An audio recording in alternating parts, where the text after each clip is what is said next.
History of everything. Today we speak about history of Georgia.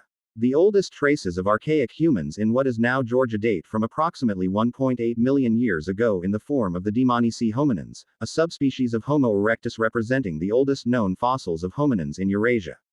Buffered by the Caucasus and benefiting from the Black Sea ecosystem, the region seems to have served as a refugium throughout the Pleistocene, while the first continuous primitive settlements date back to the Middle Paleolithic, close to 200,000 years ago. 39. During the Upper Paleolithic, settlements developed mostly in western Georgia, in the valleys of the Rioni and Cuvirala rivers. Signs of agriculture date back to at least the 6th millennium BC, especially in western Georgia, while the Mtkavari Basin became stably populated in the 5th millennium BC, as evidenced with the rise of various cultures closely associated with the Fertile Crescent, including the Trialetian Mesolithic, the Shulavari Shomu culture, and the Layla Tepe culture. Archaeological findings show that settlements in modern-day Georgia were responsible for the first development of textile-based clothing Eocene, the first cases of viticulture, 7th millennium BC, and the first signs of gold mining 3rd millennium BC. The Kura Araxes, Trialeti, and Colchian cultures coincided with the development of Proto-Kartvelian tribes that may have come from Anatolia during the expansion of the Hittite Empire, including the Mushki, Laz, and Bizars. Some historians have suggested that the collapse of the Hittite world in the Late Bronze Age led to an expansion of the influence of these tribes to the Mediterranean Sea, notably with the Kingdom of Tabal. The classical period saw the rise of a number of Georgian states, including Colchis in western Georgia where Greek mythology located the golden fleece sought after by the Argonauts.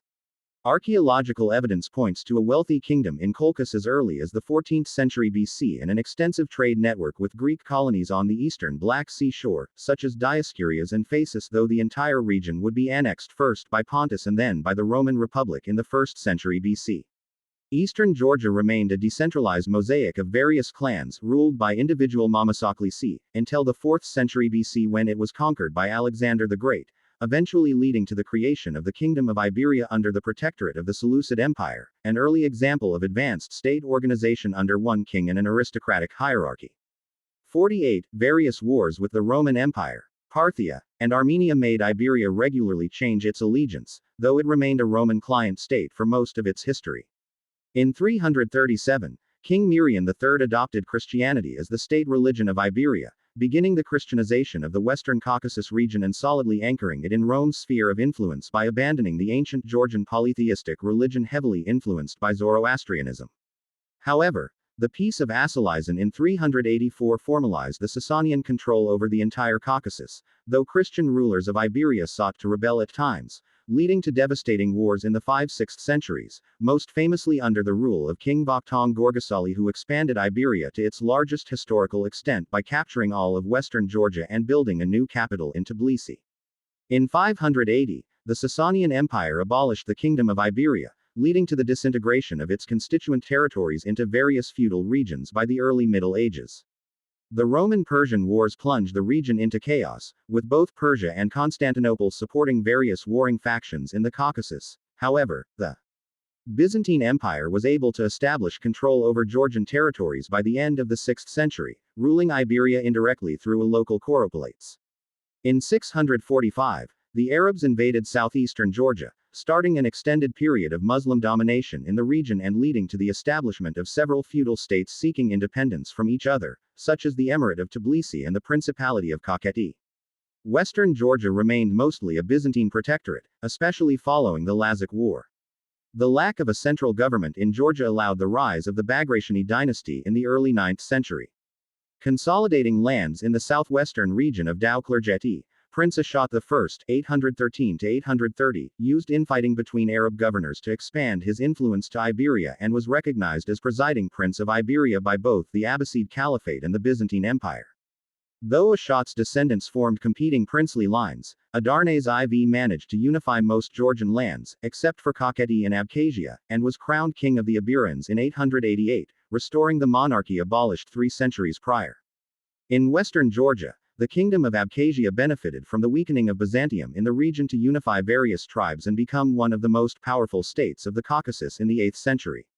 In the 9th–10th centuries, Abkhazia grew its influence through several military campaigns and came to control much of Iberia and competing with the Bagrationi. Dynastic conflicts eventually weakened Abkhazia in the second half of the 10th century, while in Dowklurjeti, Prince David III used his influence within Byzantine Anatolia to empower the Bagrationi. Bagrat III, heir of the Bagrationi dynasty, successively became King of Abkhazia, 978, Prince of Dowklurjeti, 1000, and King of the Aburans, 1008, allowing him to unify most Georgian feudal states and be crowned in 1010 as King of Georgia. Golden Age and Division. For much of the 11th century, the nascent Georgian kingdom experienced geopolitical and internal difficulties, with various noble factions opposed to the centralization of the Georgian state. They were often backed by the Byzantine Empire, which feared a dominion of the Caucasus region by the Bagrationi dynasty and in some instances fueled internal conflict through aristocratic families seeking more power.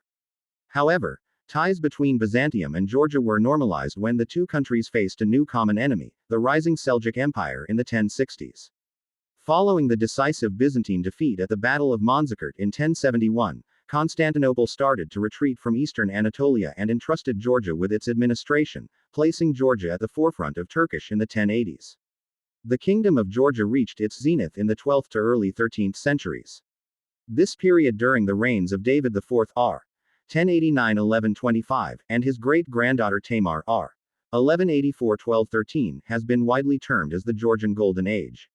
This early Georgian Renaissance, which preceded its Western European analog, was characterized by impressive military victories, territorial expansion, and a cultural renaissance in architecture, literature, philosophy and the sciences.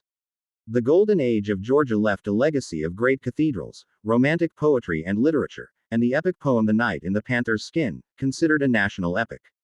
David IV suppressed dissent of feudal lords and centralized power in his hands to effectively deal with foreign threats. In 1121, he decisively defeated much larger Turkish armies during the Battle of Didgori and abolished the Emirate of Tbilisi.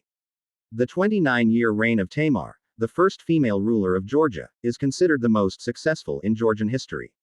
Tamar was given the title King of Kings, and succeeded in neutralizing her opposition, while embarking on an energetic foreign policy aided by the downfall of the rival powers of the Seljuks and Byzantium. Supported by a powerful military elite, Tamar was able to build on the successes of her predecessors to consolidate an empire which dominated the Caucasus, and extended over large parts of present-day Azerbaijan, Armenia, eastern Turkey, and northern Iran, and used the vacuum of power left by the Fourth Crusade to create the Empire of Trebizond as a Georgian vassal state. The revival of the Kingdom of Georgia was set back after Tbilisi was captured and destroyed by the Khwarezmian leader Jalal ad-Din in 1226-63, followed by devastating invasions by Mongol ruler Genghis Khan. The Mongols were expelled by George V the Brilliant r. 1299–1302, known for reuniting eastern and western Georgia and restoring the country's previous strength and Christian culture. After his death, local rulers fought for their independence from central Georgian rule, until the total disintegration of the kingdom in the 15th century. Georgia was further weakened by several disastrous invasions by Timur.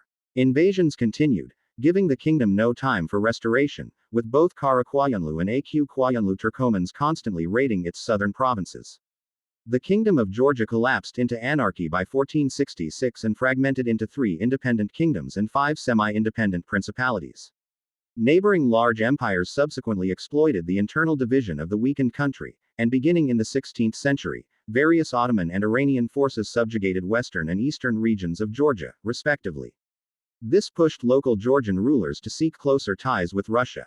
In 1649, the Kingdom of Imereti sent ambassadors to the Russian royal court, with Russia returning the favor in 1651. In the presence of these ambassadors, Alexander III of Imereti swore an oath of allegiance to Tsar Alexis of Russia on behalf of Imereti. 65 subsequent rulers also sought assistance from Pope Innocent XII but without success. The rulers of regions that remained partly autonomous organized rebellions on various occasions. As a result of incessant Ottoman-Persian wars and deportations, the population of Georgia dwindled to 784,700 inhabitants at the end of the 18th century. Eastern Georgia, composed of the regions of Kartli and Kakheti, had been under Iranian suzerainty since the Peace of Amasya signed with neighboring rivaling Ottoman Turkey, Safavid Georgia. With the death of Nader Shah in 1747, both kingdoms broke free and were reunified through a personal union under the energetic King Heraclius II, who succeeded in stabilizing eastern Georgia to a degree. In 1783, Russia and the Eastern Georgian Kingdom of Kartli-Kakheti signed the Treaty of Georgesk, which made Eastern Georgia Protectorate of Russia, guaranteed its territorial integrity and the continuation of its reigning Bagrationi dynasty in return for prerogatives in the conduct of Georgian foreign affairs. Despite its commitment to defend Georgia, Russia rendered no assistance when the Iranians invaded in 1795, capturing and sacking Tbilisi and massacring its inhabitants.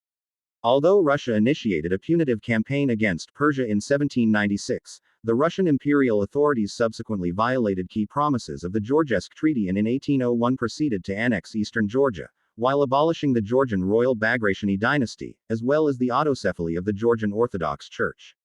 Pyotr Bagration, one of the descendants of the abolished House of Bagrationi, later joined the Russian army and became a prominent general in the Napoleonic Wars.